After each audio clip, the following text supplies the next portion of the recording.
Hola, hola, ¿qué tal? Muy buenas tardes para todos, para todas. Bienvenidos, aquí estamos nuevamente con la edición domingo. Una edición que no viene. Vuelve, dicen los compañeros, efectivamente.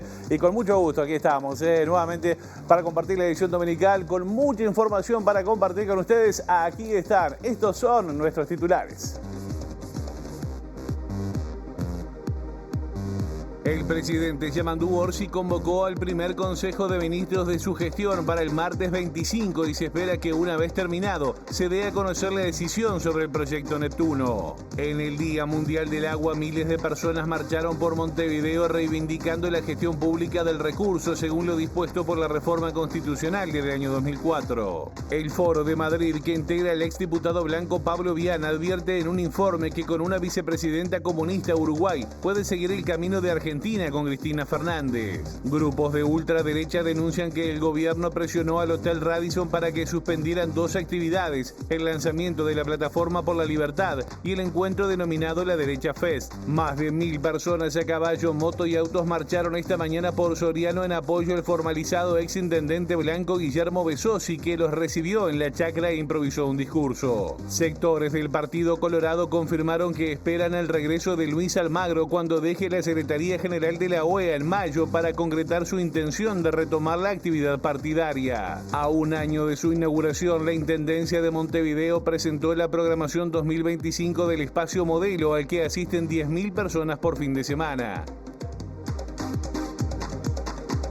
Bueno, muy bien. Estos son algunos de los temas que tenemos para compartir con ustedes hasta la hora 20 aquí en la pantalla de TV Ciudad. En un rato, como siempre, también vuelven los informes a este domingo. El señor Federico Jurkovic nos va a estar compartiendo uno de los temas que veíamos recién en titulares. También información destacada desde fuera de fronteras y también deportiva. Pero lo que pasa en exteriores llega, como siempre, en el móvil de Abril Mederos, a quien ya saludamos. ¿Qué tal, Abril? Buenas tardes, bienvenida.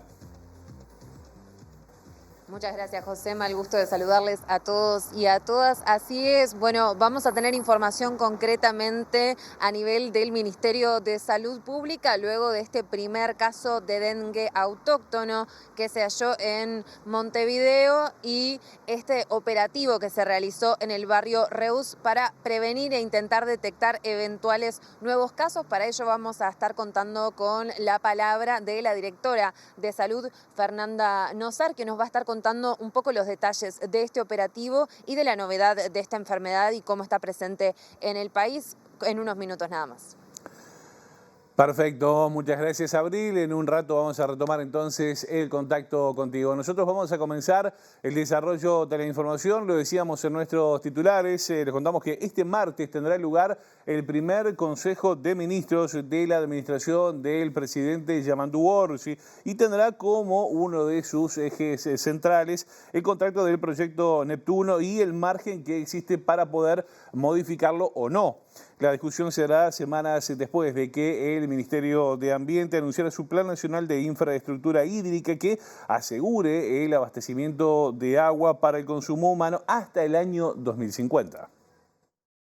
En el marco del Día Mundial del Agua, conmemorado este sábado, el ministro de Ambiente, Edgardo Ortuño, junto a la ministra de Defensa, Sandra Lasso, sobrevolaron la cuenca del río Santa Lucía como primera medida de un acuerdo entre las Secretarías de Estado para llevar adelante un plan integral de control y vigilancia en las diversas cuencas del país. La idea de este acuerdo, según las autoridades, incluye profundizar los protocolos de recepción de denuncias y control en el marco del Plan de Acción para la Protección de la Cuenca del Río Santa Lucía, restringiendo las actividades agropecuarias en determinadas franjas del área con el fin de preservar el territorio. El anuncio de este fin de semana va de la mano con el que Ortuño hizo al asumir la cartera, cuando presentó el Plan Nacional de Infraestructura Hídrica para asegurar el abastecimiento de agua potable para consumo humano hasta 2050, ocasión en la cual también mencionó que volverá a impulsar el proyecto para construir una represa en Casupá, Florida, que en su momento se presentó como alternativa a la del proyecto Neptuno en San José. Precisamente el contrato del proyecto Neptuno, firmado por el gobierno anterior a días de su finalización, se pondrá en consideración en el próximo Consejo de Ministros, que tendrá lugar este martes y será el primero del gobierno de Yamandu Orsi. Aunque el Poder Ejecutivo apuntará a dar cumplimiento al contrato y así evitar eventuales demandas, hay sobre la mesa varias alternativas de modificaciones que de hecho fueron propuestas por el propio Consorcio Aguas de Montevideo, responsable del proyecto original. Entre los posibles cambios que deberán analizarse están mover la locación de la toma de agua de Arasatí hacia Riachuelo o Juan Lacase, la eliminación del pólder, la reserva de agua o la reducción de su tamaño.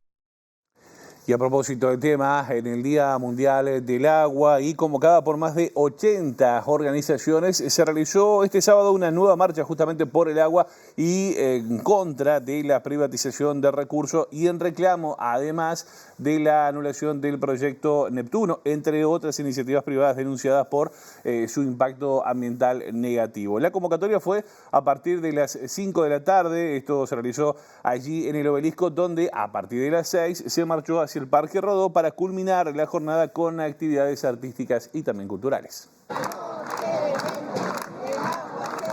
Yo estoy marchando porque el proyecto Neptuno es anticonstitucional y anticientífico.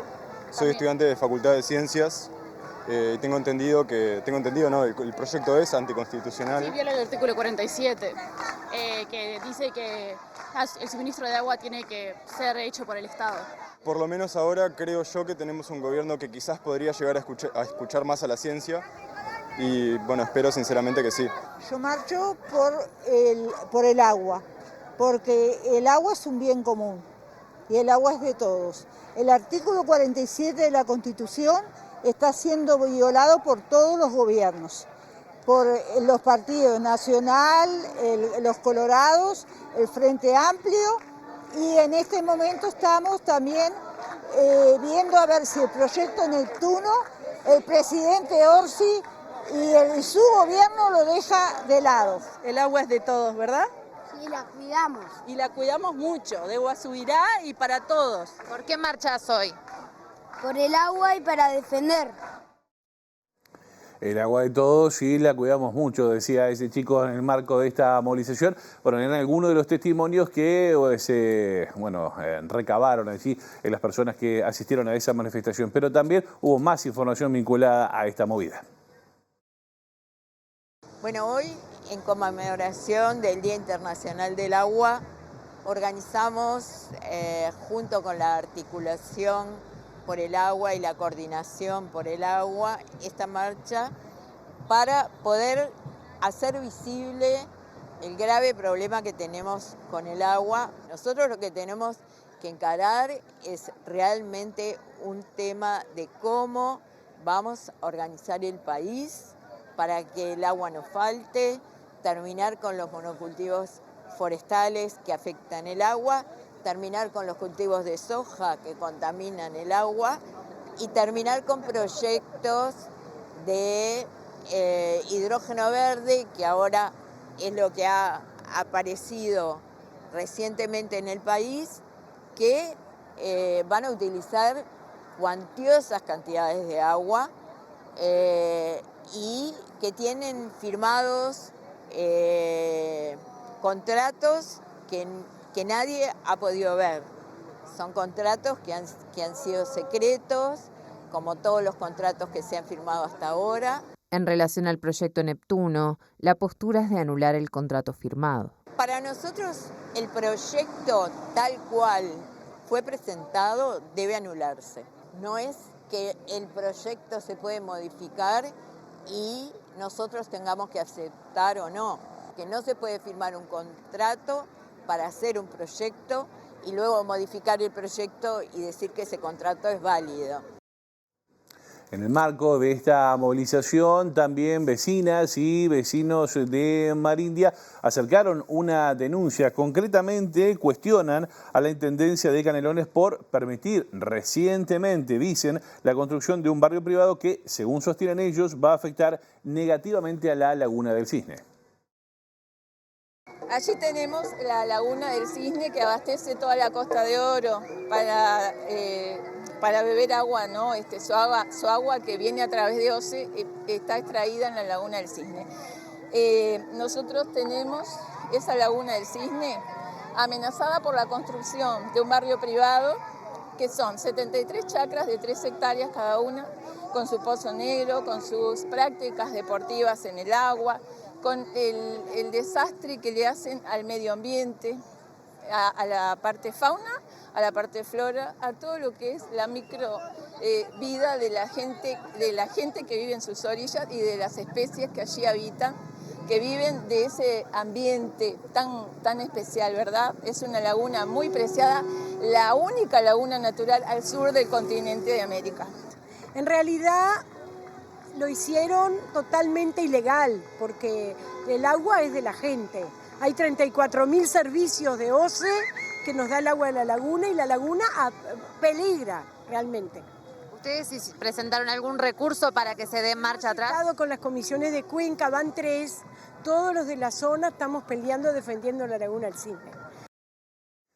Bueno, y vamos a cambiar de asunto, aunque el agua de alguna manera sigue siendo protagonista, justamente porque, ustedes saben, es esencial para la vida del mosquito Aedes aegypti, transmisor de la enfermedad del dengue. Esto en relación a que el Ministerio de Salud Pública comunicó este sábado que había detectado en el barrio Reus un caso de dengue autóctono, es decir, que la persona fue picada por uno de esos mosquitos y contrajo la enfermedad en nuestro país. A raíz de este caso, personal del Ministerio de Salud y también de Salubridad de la Intendencia de Montevideo recorrieron la zona en un radio de 9 manzanas para encontrar posibles focos sin haberse registrado otros casos. Sin embargo, el Ministerio se mantiene en alerta por la época que se viene y por el hecho de que en algunas zonas, por ejemplo, de la República Argentina, la enfermedad ya es endémica, aumentando la posibilidad de que llegue a Uruguay. Con más detalles, justamente sobre este caso y el contexto general, vamos a recibir nuevamente a nuestra compañera Abril Mederos, quien ya nos había contado y ahora desarrolla de qué va su móvil. Abril, te vemos, te escuchamos. Gracias, Josema. Exactamente. Bueno, ya lo adelantaban por allí y ya estamos en presencia de la directora de Salud del Ministerio de Salud Pública, Fernanda Nosar, que nos va a contar un poquito sobre este primer caso de dengue autóctono hallado en el barrio Reus. ¿Qué se puede contar de este primer caso y qué significa a nivel general de la presencia de la enfermedad en el país? Bien, gracias Abril por permitirnos informar. Veníamos con un seguimiento de cerca de la infección. Hasta ahora solo teníamos casos importados, denominados importados, es decir, de gente que llegaba de viaje y se diagnosticaba. Y en el día viernes tuvimos el diagnóstico del primer caso de una persona infectada por dengue. Nosotros le llamamos dengue autóctono porque no tiene antecedentes de viaje, por lo tanto lo adquirió con una picadura de mosquito acá. Es en Montevideo. Inmediatamente lo que se hace es realizar las primeras medidas epidemiológicas, que es concurrir al barrio, sobre todo para realizar una vigilancia epidemiológica tal cual en las manzanas en torno a la vivienda de la persona detectada, sobre todo para búsqueda y para detección de lugares donde puedan asentar larvas de mosquito, para realizar medidas de prevención y esencialmente para indagar en todos los vecinos, en todas las viviendas posibles que nos atendieron, la posibilidad de personas con síntomas sospechosos de dengue para realizar, en su caso, si es necesario, el diagnóstico y extender las medidas de prevención. En este caso en particular, de las más de 200 viviendas inspeccionadas, podemos decir, de todas las personas no hubo sospechosos, por lo tanto estamos en observación. Bien, en principio entonces se trata del único caso, pero tú decías más temprano que esto podría llegar a sugerir que haya eventuales nuevos casos de dengue autóctono. ¿Qué expectativas hay de la cartera en ese sentido? Claro, lo que cambia desde el punto de vista poblacional es que uno sabe que hay mosquitos circulantes que pueden ser vectores de la infección, entonces estamos más expuestos. Tenemos que insistir en las medidas de prevención, evitar las picaduras de mosquito, para eso evitar la reproducción, tratando de evitar los recipientes con agua colectada, protegernos con repelente, con tul a los niños. Y nos cambia desde el punto de vista de que pasamos a una etapa de alerta temprana, le llamamos nosotros, donde se insiste mucho en la información, en la preparación del sistema sanitario para tener lugares adecuados para la asistencia, para estar alertas ante la posibilidad de síntomas vinculados con dengue y diagnosticarlo precozmente para evitar la diseminación. Tenemos que recordar que esto es una infección que se transmite por la picadura del mosquito, no se contagia entre personas, por lo tanto el diagnóstico en realidad lo que nos permite es evitar que más mosquitos sigan adquiriendo la infección. En principio no está determinado la fumigación en algún barrio, eso no se ha manejado. No, aún no. Las medidas de prevención en primera instancia con el primer caso son estas, que fue, sí, descacharrizar, como se dice, identificar, buscar larvas que se llevan a estudio, es decir, la identificación de todas. Fueron 9 manzanas en total en el barrio. Y algo que la gente suele preguntar es que existen vacunas para el dengue. Se ha dicho varias veces desde el Ministerio que no es una medida que en este momento sea pertinente aplicar en Uruguay. ¿A qué se debe esto? Bueno, hay vacunas sí ya desarrolladas para el dengue, todavía no se han incorporado como estrategia poblacional en nuestro país por la situación epidemiológica. En particular se destaca en este año, si nosotros recordamos el año pasado, sí, ya tuvimos dengues autóctonos, sobre todo en el litoral fue el que se destacó por el número de personas infectadas. Este año, como venía comportándose la infección, el número de infectados es un 65% menos, es decir, la circulación es menor, pero igual no quita que estemos alerta a cómo se comporta. La última que le hago sobre este tema, ¿hay diálogo con los gobiernos de Argentina, de Brasil, de la región, justamente porque están viviendo una cantidad importante de casos en sus países? Sí, el intercambio de información entre los sistemas epidemiológicos es mantenido. La epidemiología tiene un seguimiento que es mundial y regional y eso nos permite observar cómo se comporta. Aprovechamos también que se nos viene la semana de turismo y entonces también muchos uruguayos viajan al exterior, tener presente que podemos también transportar el dengue hacia el país, la utilización de repelentes, de protección para evitar las picaduras y la transmisión de la enfermedad al resto de la población. Nazar, le cambio de tema, le consulto, se viene la temporada de invierno y las campañas de vacunación, por ejemplo, contra la gripe, pero hay otros virus también que preocupan y ocupan a la cartera. ¿Cómo se está trabajando? ¿Cuáles son estas campañas que van a estar comenzando y que ya están aquí y a qué población le corresponde tomarlas? Bien, en vistas al invierno hay 2 campañas que podríamos destacar. Una que ya está en curso, que comenzó en enero, que es hasta agosto y que involucra a mujeres embarazadas, sobre todo en el tercer trimestre, específicamente entre las 32 y 36 semanas.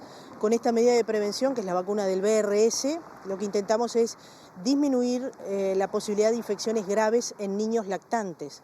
Vacunando a mujeres embarazadas en ese lapso del embarazo, lo que logramos es el pasaje de anticuerpos hacia el feto y disminuir las infecciones severas en los recién nacidos y los lactantes durante el invierno. Es una medida que ha confirmado su impacto. Somos el tercer país de Latinoamérica que ha incorporado esto como estrategia de salud pública. Y también pensando en el invierno, en esto de los virus estacionales, estamos lanzando en breve, entre el 31 de marzo y los primeros días de abril, la campaña de vacunación antigripal, justamente también para evitar disminuir las infecciones graves secundarias al virus de la gripe. El año pasado hubo números menores a los que se esperaban en la cantidad de personas que se vacunaron contra la gripe. ¿Cómo van a hacer para evitar que esto se repita este año? Sí, vamos a hacer muy especial énfasis en la comunicación.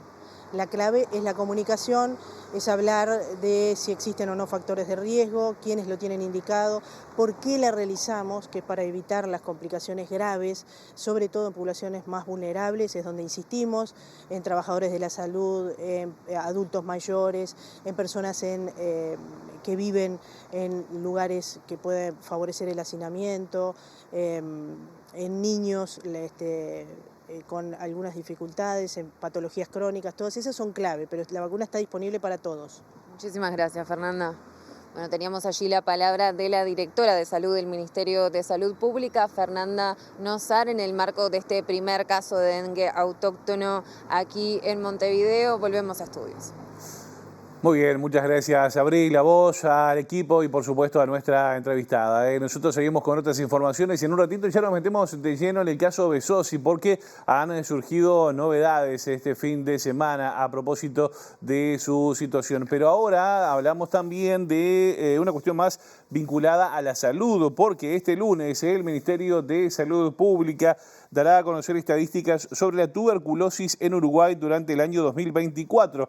Esto será a las 11:30 de la mañana en la sede del Ministerio y de acuerdo con algunos datos ya difundidos por las autoridades, el año pasado hubo 1.293 casos, 52 más que en el año 2023. El incremento se explica casi en su totalidad, 51 casos, por la situación de las personas menores de 15 años, ya que se pasó de 77 casos en 2023 a 128 en el año 2024. Los datos se darán a conocer en el marco del 24 de marzo, Día Mundial de la Tuberculosis, y del mes dedicado a la difusión y a la educación sobre esta enfermedad, dispuesto por la Comisión Honoraria para la Lucha Antituberculosa y Enfermedades Prevalentes, vigente hasta el 17 de abril. Repito, esto va a ser mañana a las 11:30 de la mañana en la sede del Ministerio de Salud Pública. Muy bien, señoras y señores, ahora sí, uno de los temas que les contábamos en nuestros titulares y que viene además marcando la agenda política de alguna manera desde el jueves 13, cuando fue formalizado por la jueza Jimena Menchaca, el exintendente de Soriano y además candidato a la reelección, Guillermo Besosi, del Partido Nacional. Su defensa apeló el día viernes la formalización por 7 delitos de corrupción vinculados a la gestión comunal, denunciando que la fiscal Estela Alciaturi vulneró flagrantemente el principio de defensa, dijeron.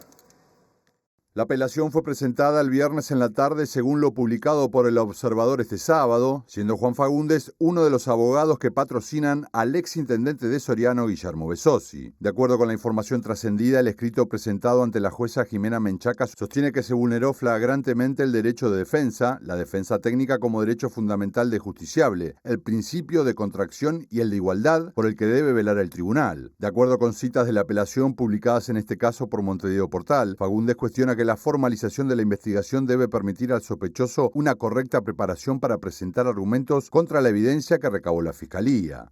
En este sentido, la defensa de Besosi afirma que la fiscal Estela Alciaturi no habilitó que se conocieran los fundamentos de la imputación que recayó sobre el político nacionalista en la noche del jueves 13 de marzo. Besosi había sido detenido esa mañana y desde entonces cumple arresto domiciliario total con uso de tobillera electrónica, aunque con ciertas prerrogativas como realizar conferencias de prensa y un almuerzo de camaradería con intendentes del Partido Nacional. Al ex jefe comunal de Soriano se lo acusa de integrar una trama que ya cuenta con más de 20 imputados, incluidos sindicalistas, en un caso que indaga, entre otros hechos, el robo de materiales de la Intendencia y una eventual compra de votos con dichos insumos, el pago de actividades partidarias con fondos comunales y la entrega irregular de licencias de conducir. Y seguimos con Besosi porque, ven ustedes, esta mañana más de 1.000 personas se movilizaron en Soriano bajo la consigna "Todos somos Besosi". El dirigente del Partido Nacional recibió a la movilización en la entrada de su chacra, en la que ustedes saben está cumpliendo arresto domiciliario con tobillera además, y subido a un estrado improvisado dio un discurso. La posibilidad de una marcha en apoyo al exintendente de Soriano y candidato a la reelección Guillermo Besosi surgió al día siguiente de la formalización y cobró fuerza cuando el Partido Nacional resolvió el lunes 17 cuestionar el trabajo de la Fiscalía y respaldarlo completamente, incluyendo la decisión de hacer campaña estando preso. Sobre las 9:30 de la mañana comenzó la concentración en distintos puntos según el medio de transporte, auto, moto o caballo, tal como lo indicaba la convocatoria respaldada por intendentes y legisladores blancos, entre ellos el senador Sergio Botana y la diputada María Fajardo. Besosi los recibió pasadas las 11 de la mañana y en un estrado improvisado agradeció el apoyo y aseguró que no se trataba de un acto político. Quiero agradecer gente que ha venido todavía de Male. He visto gente de Cerro Largo, como toda esa delegación que vino, que lo acompaña el senador Botana, que esto no es un tema político. Y la prueba está que no es un tema político. No es un tema político porque a mí me llamaron mucha gente para venir. Yo le dije, yo creo que, mira, no sé cómo es esto, no sé qué gente, si va a haber 400, 300, no sé qué gente va a haber. Pero no es un tema político. El que quiera venir se queda ahí entre la gente y está todo bien. Este gesto de bondad que me han dado ustedes al venir aquí a saludarme, la verdad que no lo olvidaré nunca. Para que aprendan los zurdos. Ni nunca, tranquilo, ni nunca. Yo sé que acá hay de varios partidos, me ha saludado gente que de otro partido y me ha saludado y han venido. Así que gracias enorme.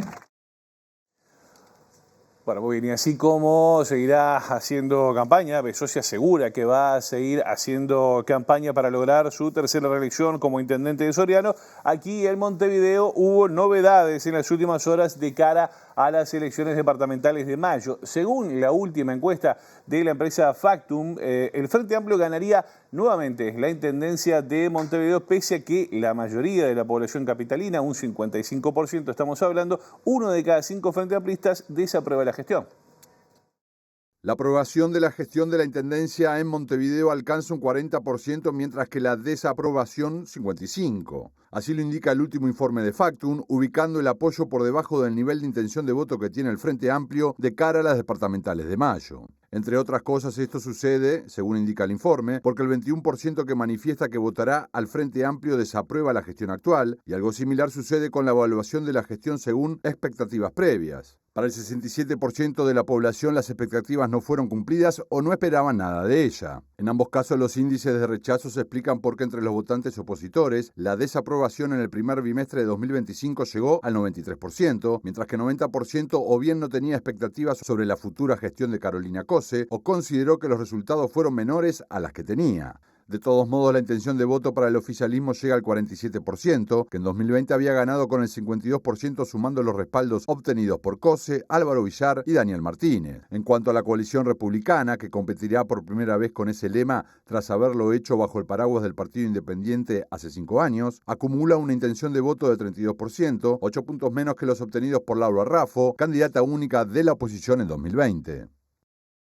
Bueno, y seguimos en la arena política y también pensando en mayo, pero en este caso no para las elecciones departamentales. ¿Por qué? Porque justamente en ese mes Luis Almagro va a dejar la Secretaría General de la OEA después de 10 años y, según anunció en su momento, quiere volver a la política partidaria. Como decíamos en nuestros titulares, fuentes del Partido Colorado reconocieron a MBD Noticias que mantienen un vínculo con el ex canciller del Frente Amplio de origen blanco y que esperan su regreso al país para establecer los contactos formales.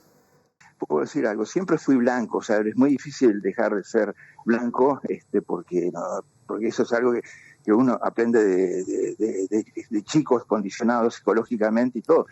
Y digo también, siempre, y el otro día lo decía unos amigos de la juventud, de juventud basista.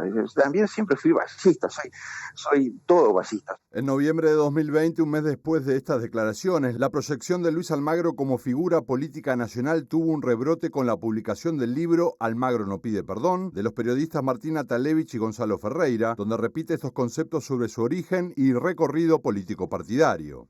Almagro había llegado a la OEA en 2015 por el prestigio ganado como canciller de José Mujica, aunque ya en 2018 el Frente Amplio lo expulsó por su prédica anti-Venezuela y por calificar a Nicolás Maduro como dictador, algo que hasta hoy genera divisiones dentro de esa fuerza política.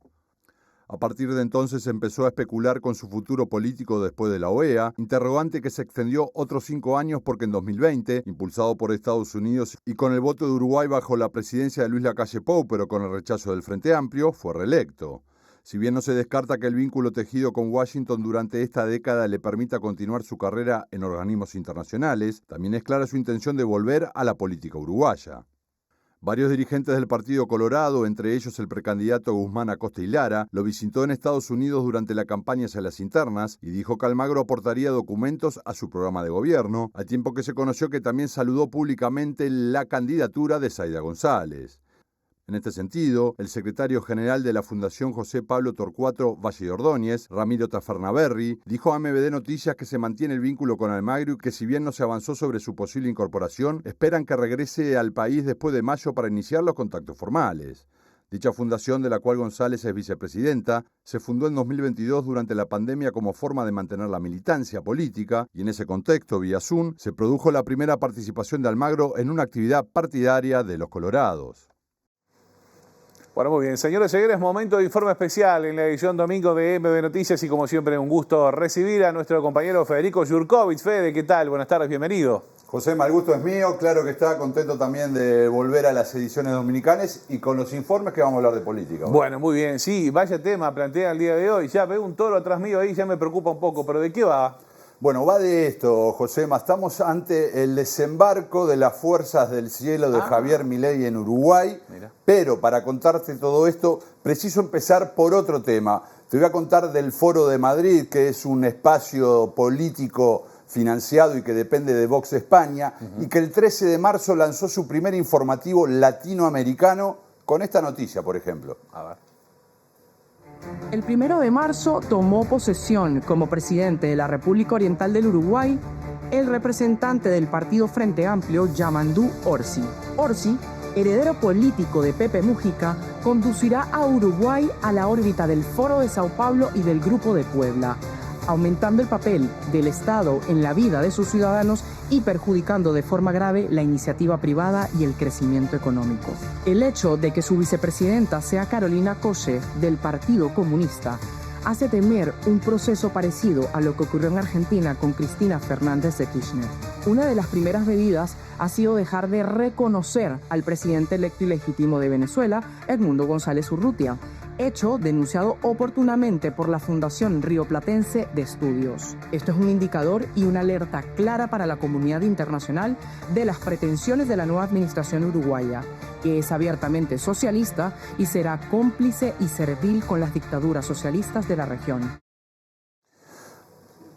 Bien, José. Bien, la colega allí lo dice tan convencida que yo no sé al final si le creo todo. Que Cose es del Partido Comunista. Claro, entre otras cosas que dijo en ese informe. Exactamente, eso es parte de este vínculo de Vox que sabemos que también apoya fuertemente a Javier Milei en Argentina, donde las noticias falsas y la construcción de un relato es fundamental para instalar nuevas ideas. En este caso, asociar a Cose, que fue apoyada por el Partido Comunista en la interna, permite centralizar en la palabra comunismo todos los males a los cuales hay que hacer frente. Sobre el final, mi colega, decía que ya lo había advertido varias veces la Fundación Rioplatense de Estudios, es la Fundación FRI, que vos sabés que la dirige, es un amigo nuestro, conocido de la casa, es el exdiputado Pablo Viana, que en su momento lo poníamos como con la conexión uruguaya con la ultraderecha regional. Ha pasado por alguno de estos informes, Ha pasado y lo vamos a volver a ver en breve. ¿Por qué te digo esto? Hablábamos del informativo del Foro de Madrid. Semanas antes de eso sacó el informe de coyuntura, el Foro de Madrid, sobre los resultados de las elecciones en Uruguay. Y si bien no está firmado, yo entiendo que de alguna manera fue revisado, por lo menos por Pablo Viana, y trataba la coalición multicolor y su derrota, culpabilizando a que se trató de una alianza electoral, escuchá bien, entre partidos de izquierda. Su llegada al poder trajo consigo la expectativa de que era posible rescatar a Uruguay de las garras del socialismo, dice el informe del Foro de Madrid, y acto seguido agrega que el triunfo del Frente Amplio en 2024 dejó en claro que el Partido Nacional no hizo honor a su tradición ideológica liberal y republicana. En este sentido se explica que la victoria multicolor en 2019 fue posible gracias a un acuerdo electoral con partidos izquierdistas, incluyendo en ese grupo a buena parte del Partido Nacional, definiendo como centroizquierda al Partido Colorado, a Cabildo Abierto como conservador en lo social y nacionalista estatista en lo económico, y al Partido Independiente como netamente socialdemócrata. Así concluye que solamente algunos sectores del Partido Nacional abrazan las ideas de la libertad, mientras que el resto de los partidos políticos creen en el Estado paternalista y regulador. A la hora de buscar respuestas a la derrota en 2024, el Foro de Madrid afirma que se debió a la campaña y el desempeño del candidato Álvaro Delgado y de las principales figuras del oficialismo. En esa lógica se ubica al expresidente Luis Lacalle Pou como obligado a realizar concesiones para evitar la fractura de la coalición republicana, apartando al Partido Nacional de su esencia liberal conservadora. El informe consigna que si bien el oficialismo no tendrá mayoría en ambas cámaras, su poder de daño es suficiente para arrastrar al país a un punto de no retorno, y afirma que ante este panorama el Partido Nacional tendrá el desafío de no dejarse tentar por la corrección política, de plantearse como una oposición constructiva. Bueno, veremos qué pasa con ello, Fede.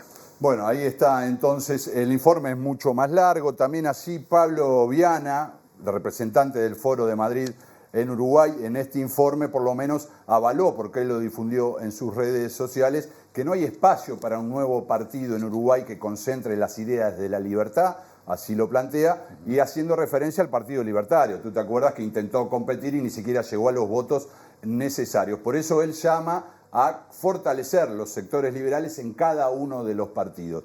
Y hablamos de Viana porque lo vamos a enganchar con un tema que sí tiene que ver con lo que planteábamos al principio. Así lo ves. Atrás tuyo, por ejemplo, bajo la mirada del Toro está Pablo Viana, felicitado por Fernando Cerimedo cuando defendía el derecho de la gente a tener armas para defenderse de los delincuentes. Fernando Cerimedo es publicista de Javier Milei en Argentina, de Bolsonaro en Brasil, y está investigado como parte de la trama del golpe de Estado en 2023 contra Lula da Silva. También lo ves ahí a Pablo Viana reposteando algo de Agustín Laje, otro de los publicistas de Javier Milei, y en ese caso Laje decía: no hay nada más hijo de puta que un zurdo. Y Pablo Viana decía: la absoluta verdad. También lo vemos otra vez con Fernando Cerimedo. Acá hace poquitos días le mandaba un abrazo a su amigo Eduardo Bolsonaro, que se quedó en Estados Unidos para no volver y ser enjuiciado por el golpe de Estado. Y acá, atrás mío, está Pablo Viana en su presentación, la primera de un uruguayo en estos encuentros CEPAC de la ultraderecha internacional. ¿Por qué te digo esto, Josema? Porque ahora vamos a ver que muchas de estas figuras aparecen detrás de la plataforma por la libertad que iba a ser presentada el 28 de marzo en el Hotel Radisson y cuyos promotores están denunciando que las autoridades de ese hotel lo bajaron por presiones del gobierno. Veamos.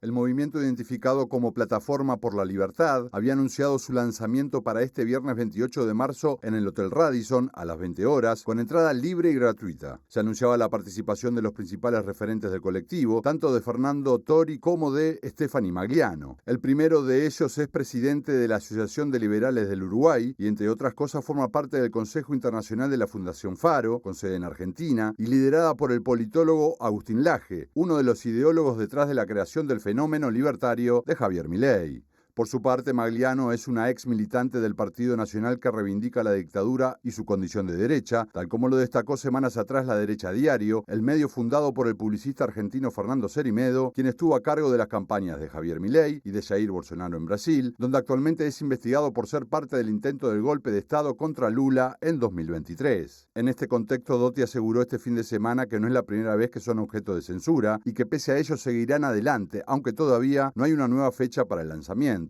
La que sí fue reprogramada es La Derecha Fest, aunque sin lugar fijado, para la cual se puede seguir comprando entradas para el 2 de mayo. Allí se anuncian la presencia, entre otras figuras, de Laje, de Javier Negre, de La Derecha Diario y del uruguayo Esteban Caimada, que también estaba apuntado para el lanzamiento de la Plataforma por la Libertad. Bueno, Red Tickets, se venden las entradas allí, deben quedar algunas quizás. Hay una ubicación en Barrio Zamorín y 18 de julio como nuevo lugar para ese festival La Derecha Fest, aunque no hay una ubicación ni un lugar concreto. Veremos, porque en las redes sociales los militantes y adherentes a esta plataforma han estado el fin de semana bombardeando con críticas hacia el gobierno. Término que les gusta, ¿no? Exactamente, sí. Porque esto de alguna manera potencia lo que puede ser una idea de instalar en Uruguay de cara a 2029 un nuevo partido ya con la grifa de Milei. Y volvemos entonces, si te parece, Umar Izaguirre, nuestro hombre acá en la pantalla, a la primera placa, porque ahí vamos a encontrar la estética. En Argentina era un león y Milei. Es cierto. Y acá es un toro. Esto es parte de la propaganda de esta plataforma, con supuestamente Fernando Dori, el Milei uruguayo, representando de alguna manera por lo menos la misma lógica desde la publicidad y desde el discurso también, como estamos viendo, Josema, en estos breves repasos. Esto está empezando. Igualmente hay que estar atentos porque esta semana seguramente haya novedades. Bueno, muy bien. Vamos a ver qué pasa entonces con las fuerzas del cielo que intentan de alguna manera abrazar al Uruguay. Muchas gracias, Federico. Un gusto, como siempre. Hasta el domingo. Bueno, muy bien. Nosotros ahora les contamos que Paraguay comenzó las gestiones para concretar la extradición de la uruguaya Giannina García Troche desde España, luego de que la justicia del país europeo haya ratificado la medida. La mujer estaba requerida en el marco de la causa conocida como Ultranza Pi, en la cual se le acusa de integrar justamente un esquema de lavado de dinero del cártel liderado por su esposo, Sebastián Marcet. La jueza del crimen organizado Rosarito Montanía fue notificada por la justicia de España que quedó firme en la extradición de Giannina García Troche, esposa de Sebastián Marcet, prófugo de la justicia paraguaya en el marco de la megacausa por narcotráfico y blanqueo de capitales conocida como Ultranza PI. De acuerdo con la información publicada en medios paraguayos en las últimas horas, la ratificación de la medida recién trascendió, aunque se había tomado el 4 de marzo, dejando firme los fallos del 23 de enero y 28 de febrero de este año que ya habían concedido la extradición. Esta última instancia, denominada recurso de súplica, fue avalada por el Pleno de la Sala Penal de la Audiencia Nacional de España, no existiendo ya otras posibilidades de revisión. La prensa paraguaya señala que ahora solo resta la coordinación entre España y Paraguay para materializar la extradición de Yanina García, detenida al llegar al aeropuerto de Madrid el 7 de julio de 2024, proveniente de Dubái. La justicia de Bolivia también había solicitado su extradición por delitos relacionados al lavado de dinero proveniente de la organización de su esposo, siendo en ese país, en 2023, la última vez que se lo vio antes de que pudiera huir nuevamente. La imputación del Ministerio Público paraguayo a cargo del fiscal Denis John Park determinó que García Troche constituyó una sociedad para asegurar las ganancias obtenidas del tráfico internacional de drogas y además abrió una cuenta para lograr la circulación de dinero ilícito en el sistema financiero. Vamos a hablar de fútbol, concretamente de la selección uruguaya, porque el próximo martes, a partir de las 5 de la tarde, la Celeste va a estar enfrentando a su par de Bolivia para intentar sumar justamente en la tabla de clasificaciones para el Mundial del año que viene, a jugarse en México, Canadá y también en Estados Unidos. Los dirigidos por Marcelo Bielsa van a llegar a ese partido con el antecedente de la derrota frente a Argentina del viernes en el Estadio Centenario por 1-0 en lo que fue la primera presentación del año. Con el triunfo, Argentina se consolidó como primero de grupo, siendo a su vez el primer país sudamericano en asegurarse un cupo para el Mundial. Fue el primer partido en los últimos 20 años entre Uruguay y Argentina en el que no jugaron ni Messi ni Suárez, rompiendo una racha de 14 encuentros con los dos, o al menos uno presente en cancha. A pesar de no haber jugado, Messi sigue como goleador de las eliminatorias con 6 tantos, seguidos por Darwin Núñez con 5, que el viernes ingresó como titular, pero fue reemplazado por Viñas a los 68 minutos. La Celeste quedó cuarta en la tabla con 20 puntos, a 8 de Argentina, a 6 del segundo Ecuador, a 1 del tercero Brasil y 7 por encima de Bolivia, su próximo rival. Reiteramos, Uruguay va a jugar el martes a las 5 de la tarde. A propósito de esto, sobre este partido habló el técnico Marcelo Bielsa. Dijo que la altura de casi 4.200 metros en la que se va a jugar el partido agrega una dificultad, pero aseguró que el grupo está convencido de que puede ganarlo. Bueno, ya sabemos que jugar ya no es en La Paz, sino por encima de 4.000 metros, siempre aumenta la dificultad de un enfrentamiento, pero bueno, nosotros seguramente no van a jugar futbolistas que hayan jugado hoy, algunos sí, otros no, y el partido lo imagino con la limitante que significa la disminución que provoca la altura en el rendimiento físico, pero eso no invalida nuestra posición de ir a ganar el partido, ¿no? Y creer que podemos hacerlo. Pum para arriba. Bueno, veremos qué pasa entonces el martes a las 5 de la tarde allí, la Celeste contra la selección de Bolivia. Venimos y volvemos a nuestro país, actividades que tienen que ver con el deporte y que se realizaron este fin de semana, porque más de 2.500 personas participaron de la 5K de la diversidad aquí en Montevideo, que se realizó esta tarde en el Parque Valle, organizada por la comuna capitalina. Se trata de la primera correcaminata de la diversidad que se hace en la capital, y desde la Secretaría de Deporte adelantaron a MB Noticias que la idea que esto se mantenga en el tiempo. Esta actividad es algo que se viene pensando junto con la Secretaría de Deporte y varias unidades más de la Intendencia de Montevideo para pensar el deporte en clave de diversidad y habitar este espacio que en general muchas veces termina siendo un poco binario, con una perspectiva más amplia. y de hecho esto se ha reflejado en las inscripciones. Hemos tenido más de 2.500 personas inscritas. El Parque Valle realmente es una fiesta, así que estamos muy contentas con Silvia y con toda la gente que ha participado y ha apoyado esta iniciativa. Bueno, esta es una cosa que queríamos hacer hace mucho tiempo porque es la primera carrera de la diversidad, corre y caminata 5K de la diversidad en Montevideo. Y bueno, teníamos muchas ganas de hacerla, por suerte nos juntamos con Florencia, la pudimos llevar a cabo. Para nosotros es muy importante porque la actividad física, promocionar la actividad física para la Secretaría de Deportes es muy importante. Y bueno, y yo quiero agradecer a todos los compañeros de operativa de la Secretaría que están trabajando desde temprano, hicieron ese arco precioso, por ejemplo. Y bueno, mirá la cantidad de gente que hay, creo que va a ser un éxito y que lo vamos a repetir después todos los años. Bueno, esto pasaba en el Parque Valle. De ahí nos vamos hasta la zona del viejo Mercado Modelo. ¿Por qué? Porque a un año de su reapertura, el Espacio Modelo lanzó su programación anual para este 2025. El parque público fue visitado por más de 1,5 millones de personas el año pasado y tiene una grilla de actividades culturales para todos los gustos y también las edades. Lanzamos esta programación 2025 porque se redobla la apuesta de las actividades abiertas y gratuitas, que eso hay que destacar, lo que tiene el Espacio Modelo, a un año de reapertura. Y para destacar es que en este año pasaron ya más de 1,5 millones de personas. Tenemos un promedio de 10.000 personas que vienen los fines de semana y desarrollamos un montón de actividades semanales que implican actividades deportivas, escuelas gratuitas en distintas áreas, vóley, básquet inclusivo, gimnasia, skate, escuela de skate. Tenemos talleres de plástica, de circo, ensamble coral, tango y bueno, y se siguen sumando propuestas. Queremos que toda la ciudadanía se siga acercando, que encuentren este espacio que es el parque techado público más grande del Uruguay, un lugar donde desarrollar actividades, disfrute y estén garantizados los derechos básicos del disfrute en el espacio público.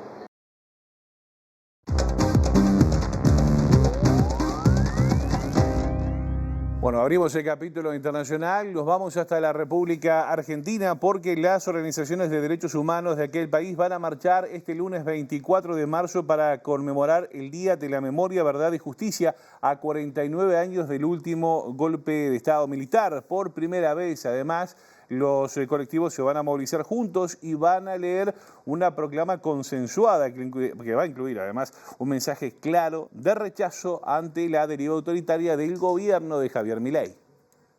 Este lunes se esperan actividades en todo el país a cargo de organizaciones de derechos humanos en conmemoración del golpe de Estado de 1976 que dejó 30.000 desaparecidos. A las 16:30 horas en Plaza de Mayo se realizará el acto central con la lectura de una proclama por parte de Estela de Carlotto y Tati Almeida de Abuelas de Plaza de Mayo y del Premio Nobel de la Paz Adolfo Pérez Esquivel. Este sábado, en una actividad pública, Carlotto convocó a marchar y aseguró que el dolor acumulado durante tantos años se transformó en una lucha que impide el olvido. Las entidades convocantes son Abuelas de Plaza de Mayo, Madres de Plaza de Mayo Línea Fundadora, Hijos, Encuentro Memoria, Verdad y Justicia, familiares de desaparecidos detenidos por razones políticas y Movimiento Ecuménico por los Derechos Humanos, entre otros. Está previsto que la concentración comience a las 15:30 horas en Plaza de Mayo, en conmemoración de los 49 años del último golpe militar en Argentina, pero de acuerdo con la prensa local, el objetivo también será dar un mensaje al presidente Javier Milei sobre las políticas actuales de derechos humanos. Bueno, muy bien, estamos prácticamente en el final. Antes vamos a repasar el pronóstico del tiempo que dice Inumet para el arranque de la semana. ¿Cómo comienza? El lunes 24 de marzo, mínima de 19 grados en Globel.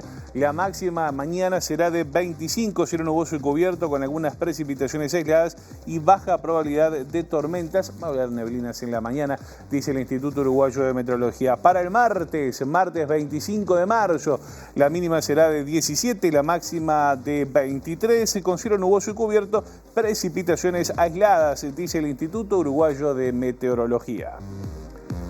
Señoras, señores, nosotros hasta acá llegamos con la edición domingo de MBD Noticias. La información vuelve a nuestra pantalla mañana tempranito a partir de las 8, si no las 13, a las 18:55. Nosotros nos vamos, los dejamos con los principales titulares de la jornada y también con lo que se viene en un ratito aquí en la pantalla de TV Ciudad, arrancando entre otras cosas con la letra chica. Que pasen bien.